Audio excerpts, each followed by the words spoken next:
ایک شخص حضور صلی اللہ تعالی علیہ وسلم کی خدمت میں حاضر ہوا اور اس نے اپنے باپ کی شکایت کی. کہا یا رسول اللہ صلی اللہ تعالی علیہ وسلم میرے بچے بھی ہیں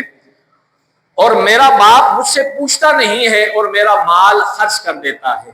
بات سمجھ آ رہی ہے آپ کو؟ میرا باپ مجھ سے پوچھتا نہیں ہے اور میرے بچے بھی ہیں, میری بیوی بھی ہے, میرا اہل خانہ بھی ہے اور میرا باپ مجھ سے پوچھے بغیر میرا مال خرچ کر دیتا ہے. تو حضور صلی اللہ تعالی علیہ وسلم نے جب اس بات کو سنا فرمایا کہ اس کے باپ کو بلایا جائے. اب اس مسئلے کو حل کرنا تھا,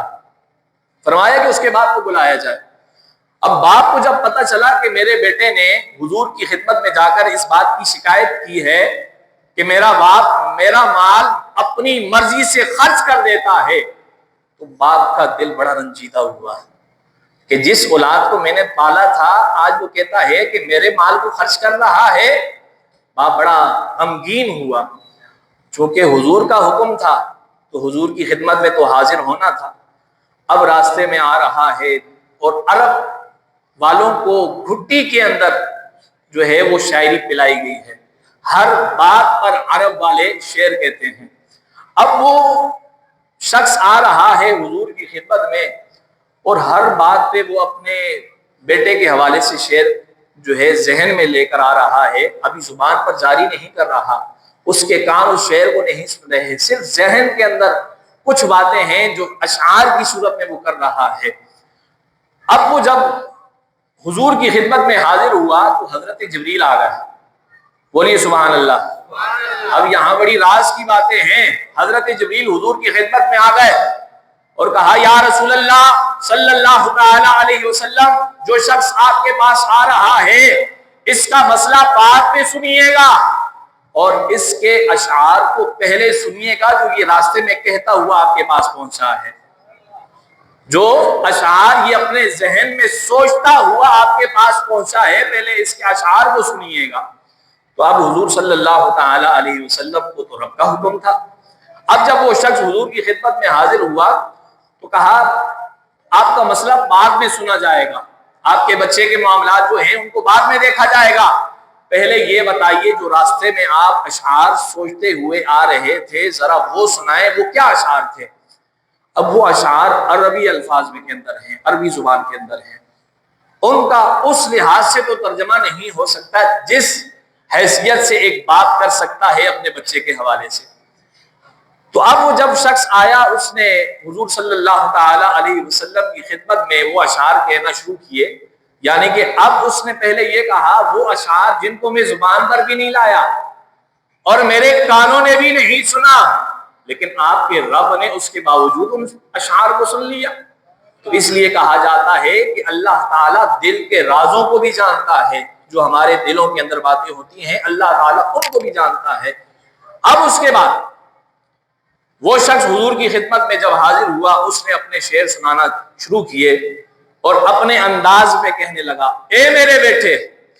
جس دن تو پیدا ہوا تھا ہماری محنت تب سے شروع ہو گئی تھی. یعنی جس دن تو اس دنیا کے اندر آیا تھا ہماری محنتوں کے اندر اضافہ ہو گیا تھا اور اس کے بعد تو روتا تھا تو ہم سو نہیں سکتے تھے. اب یہ ان اشعار کا ترجمہ ہو رہا ہے. تو روتا تھا تو ہم سو نہیں سکتے تھے, تو کھاتا نہیں تھا تو ہم کھا نہیں سکتے تھے, تو بیمار ہو جاتا تھا تو تجھے لے کر کبھی کسی طبیب کے پاس کبھی کسی ڈاکٹر کے پاس لے کر جاتے اور مارے مارے پھرتے کہیں تجھے کچھ ہو نہ جائے. اور پھر جب تجھے گرمی سے بچانے کے لیے میں دن رات محنت کرتا اور پھر جب گرمیاں آ جاتی تو ان گرمیوں کے اندر ٹھنڈک پہنچانے کے لیے میں بڑے بڑے پتھروں کو تراشا کرتا تھا. میں اپنی محنت کے اندر اضافہ میں نے کر دیا, دن رات میں نے ایک کر دیا,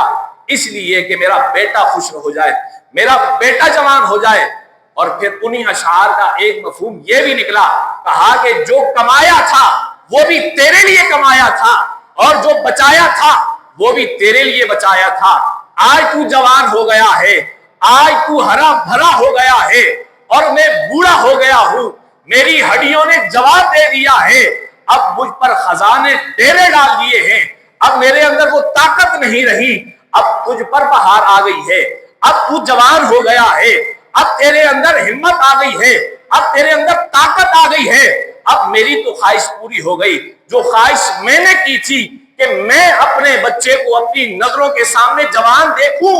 میں نے تو آج اس خواہش کو پورا کر لیا، اپنی محنت کر کے تجھے گبرو جوان بنا دیا، اور آج جب باری آتی ہے باپ سے بات کرنے کی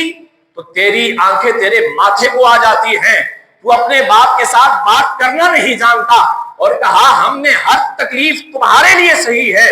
اب وہ دن آ گیا ہے کہ ہم نے تجھے جوان دیا، ساری محنت ساری زندگی تیرے لیے کمایا، آج سوچا تھا کہ بیٹے کے مال کے کچھ سائے کے اندر اپنے کچھ سانس لوں گا، زندگی کی آخری جو ہے وہ لمحے گزاروں گا، لیکن آج وہ موقع ہمیں تو نصیب نہیں ہوا۔ کہا بیٹا میں تو تیرا باپ تھا اور تو نے غلام سے بھی بدتر میرے ساتھ سلوک کیا،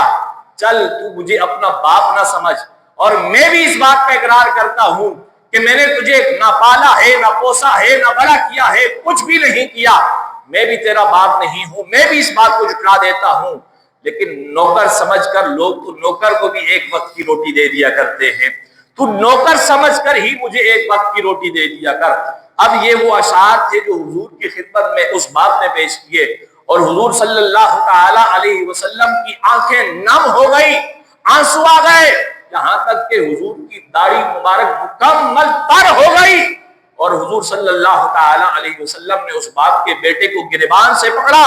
اور جلال میں آئے اور ارشاد فرمایا انت ومالک لابیک، تو بھی اور تیرا مال بھی تیرے باپ کا ہی ہے، بولیے سبحان اللہ۔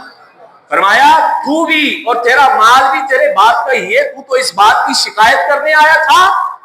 کہ میرا باپ میری اجازت کے بغیر میرا مال خرچ کر دیتا ہے، فرمایا تیرا مال اور تو بھی اپنے باپ کے ہی ہے، لہذا ماں باپ کے درمیان مال کی خاطر جو ہے جدائی نہیں ہونی چاہیے، اور اولاد کو سوچنا چاہیے کہ ماں باپ نے جس تکلیف کے اندر رہ کر